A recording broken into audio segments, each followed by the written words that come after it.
Hello students, आज हम तरंग गति वेव मोशन चैप्टर की शुरुआत करेंगे।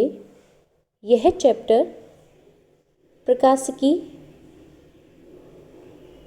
पेपर की 4th यूनिट है।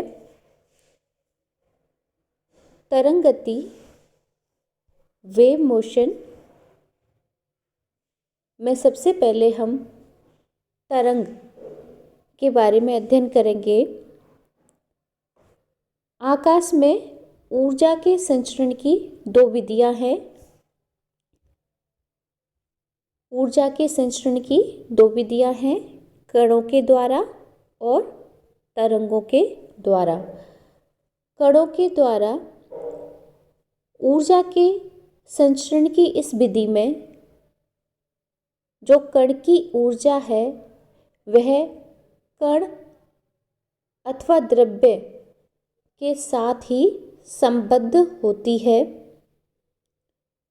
या इस विधि में कण अथवा द्रव्य ऊर्जा के साथ स्वयं गति करता है। जैसे कि बंदूक की गोली। बंदूक की गोली में जो गोली की ऊर्जा है वो गोली के साथ ही संबद्ध होती है। तो प्रथम विधि है ऊर्जा के संचरण की कण के द्वारा, दूसरी विधि है तरंगों के द्वारा। इस विधि में ऊर्जा का संचरण तरंगों के द्वारा होता है। जैसे ध्वनि ऊर्जा का संचरण ध्वनि तरंगों के द्वारा, प्रकाश ऊर्जा का संचरण प्रकाश तरंगों के द्वारा होता है। किसी माध्यम में तरंग ऊर्जा के संचरण में माध्यम के कण अपने ही स्थान पर आवर्ती गति करते हैं तथा इस आवर्ती गति के द्वारा ही माध्यम में विक्षोभ या ऊर्जा एक स्थान से दूसरे स्थान पर संचरित होती है। अर्थात माध्यम में कणों की अपने ही स्थान पर आवर्ती गति के द्वारा विक्षोभ या ऊर्जा का एक स्थान से दूसरे स्थान पर संचरण होता है तथा इस प्रकार ऊर्जा तरंगों के द्वारा संचरित होती है। तरंग गति वेव मोशन।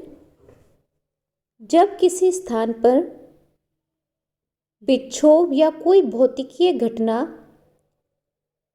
किसी दूसरे स्थान पर निश्चित समय के पश्चात प्रेषित हो तथा यह जो निश्चित समय अंतराल है वो इन दोनों स्थितियों के मध्य की दूरी के अनुक्रमानुपाती हो, तो विक्षोभ संचरण की यह विधि तरंग गति कहलाती है। अर्थात किसी स्थान पर विक्षोभ दूसरे स्थान पर निश्चित समय के पश्चात प्रेषित हो तथा यह समय अंतराल इन स्थितियों के मध्य दूरी के अनुक्रमानुपाती हो, तो विक्षोभ संचरण की यह विधि तरंग गति कहलाती है।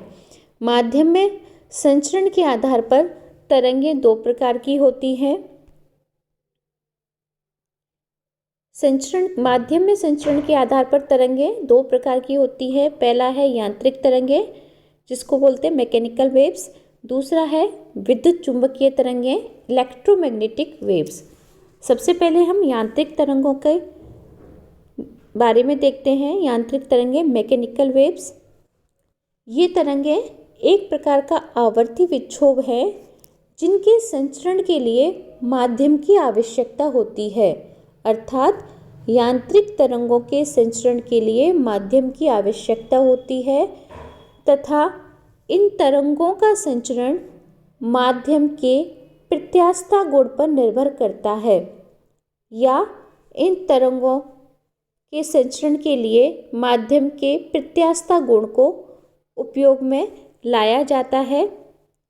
इसीलिए इन तरंगों को प्रत्यास्थ तरंगें इलास्टिक वेव्स भी कहते हैं। यांत्रिक तरंगों के उदाहरण हैं जैसे कि ध्वनि तरंगों के संचरण के लिए भी माध्यम की आवश्यकता होती है। सामान्यतः हम देखते हैं कि जब हम बातें करते हैं तो वायु माध्यम के द्वारा ध्वनि एक स्थान से दूसरे स्थान पर संचरित होती है। जल तरंगों में जल माध्यम होता है तथा तनी हुई डोरी या छड़ में उत्पन्न तरंगों में डोरी तथा छड़ माध्यम का कार्य करते हैं।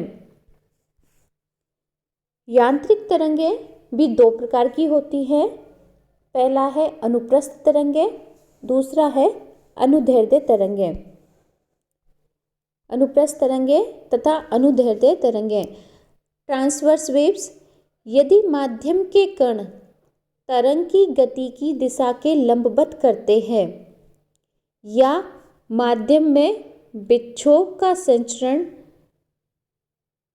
कणों के तरंग संचरण की दिशा के लंबवत कंपनों के द्वारा होता है तो ऐसी तरंगों को अनुप्रस्थ तरंगें ट्रांसवर्स वेव्स कहते हैं। ये तरंगें केवल उन्हीं माध्यमों में संचरित होती हैं जिनमें दृढ़ता का गुण विद्यमान होता है। अतः अनुप्रस्थ तरंगें केवल ठोस एवं द्रवों में ही गति करती हैं। अनुप्रस्थ तरंगों में माध्यम के कण तरंग की गति की दिशा के लंबवत कंपन करते हैं तथा ऐसे माध्यमों में ये संचरित होती हैं जिनमें दृढ़ता का गुण विद्यमान होता है। अनुप्रस्थ तरंगों के उदाहरण हैं अनुप्रस्थ यांत्रिक तरंगों के उदाहरण हैं तनी हुई डोरी में तरंगें और जल के पृष्ठ पर उत्पन्न तरंगें। दूसरी तरंगें हैं हमारी अनुदैर्ध्य तरंगें, लॉन्गिट्यूडनल वेव्स। इस प्रकार की तरंगों में तरंगों का संचरण के लिए माध्यम के कण तरंग संचरण की दिशा के अनुदिश कंपन करते हैं, अर्थात विक्षोभ का संचरण तरंग माध्यम के कणों का तरंग संचरण की दिशा के अनुदिश कंपनों के द्वारा होता है तो इस प्रकार की तरंगें अनुदैर्ध्य तरंगें कहलाती हैं तथा ये तरंगें सभी माध्यमों ठोस, द्रव तथा गैसों में गति कर सकती हैं। अनुदैर्ध्य तरंग के संचरण माध्यम के घनत्व एवं दाब का परिवर्तन होता है। अनुदैर्ध्य तरंग के संचरण के कारण माध्यम के घनत्व एवं दाब का परिवर्तन होता है। जब माध्यम का घनत्व तथा दाब सामान्य से अधिक होता है तो उसे संपीड़न कहते हैं, कंप्रेशन कहते हैं तथा जब माध्यम का घनत्व तथा दाब सामान्य से कम होता है तो उसे विरलन, रेयरफैक्शन कहते हैं। स्पष्टतः अनुदैर्ध्य तरंगें संपीड़न तथा विरलन, कंप्रेशन एंड रेयरफैक्शन के रूप में संचरित होती हैं। उदाहरण के लिए वायु में संचरित ध्वनि तरंगें और छड़ों में रगड़ के कारण उत्पन्न तरंगें अनुदैर्ध्य यांत्रिक तरंगों के उदाहरण हैं।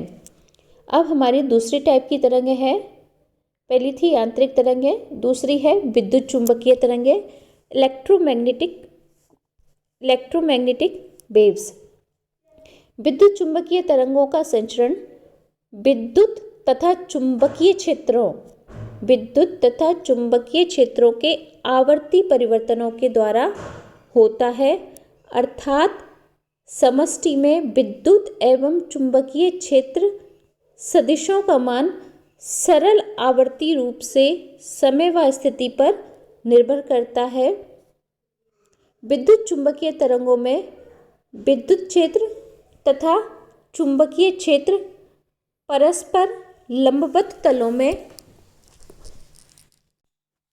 अनुप्रस्थ तरंगों के रूप में तथा समान कला में प्रकाश के वेग से संचरित होती हैं। ये तरंगें निर्वात में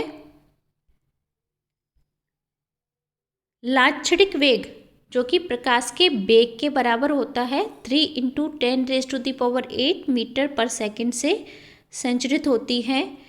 इन तरंगों के उदाहरण हैं रेडियो तरंगें, ऊष्मा तरंगें, गामा तरंगें, एक्स तरंगें, प्रकाश तरंगें आदि विद्युत चुंबकीय तरंगों के उदाहरण हैं।